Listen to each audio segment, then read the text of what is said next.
Hi everyone, this is my Tokaido Line Shinkansen train from Japan.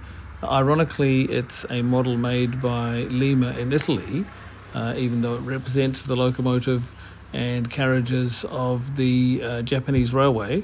This model depicts the original Shinkansen, which began in 1964 and was part of the world's first high-speed railway network, which the Japanese were expert at producing and continue to this day. I've been on the later versions of this, and they certainly are very efficient, and the trains are lovely and beautifully kept and run perfectly on time and so on. So definitely something to experience if you're ever in Japan.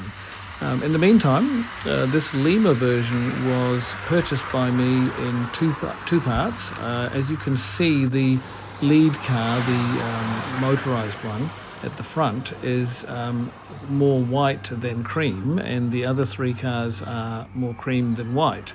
And the reason for that is because I've been looking for one of these for a long time, and when the lead car came up just on its own, the power car, I purchased that separately and wasn't able to purchase any coaches with it. The owner had lost those apparently in a move of house, so there was only the power car for sale. And it was probably several years later that I was actually able to acquire the three remaining cars, and they were as a set, which was an unpowered trailing car and then two coaches, as you can see. So unfortunately, there's a bit of a colour discrepancy, but if you can get past that, then obviously this is a very nice running set. And I've had it for a long time, probably about 15 to 20 years, in which time it's had quite a bit of layout running and has always run really well.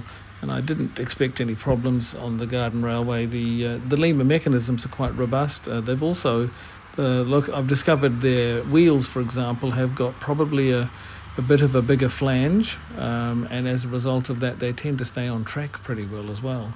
So overall, this is one of those lovely sets which just runs, and today it's doing that. It's actually got a light in the nose cone, which is difficult to see because of the lighting in the day-to-day, but you can see it quite well if it's a bit dimmer in the lighting department.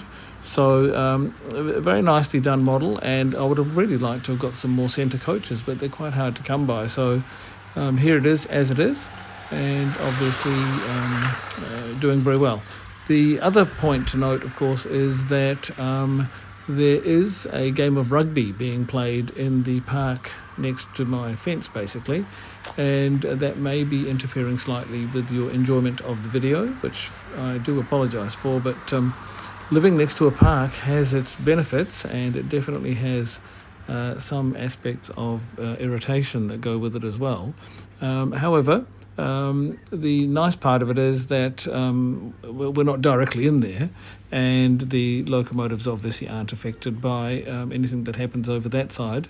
A couple of friends of mine have said, has anyone ever kicked a rugby ball over into your section, or where there's a cricket pitch outside there as well. So on one occasion a cricket ball came over, but other than that, in my nearly 3 years here now, nothing so untoward has happened, so I don't think the Garden Railway is going to be particularly affected.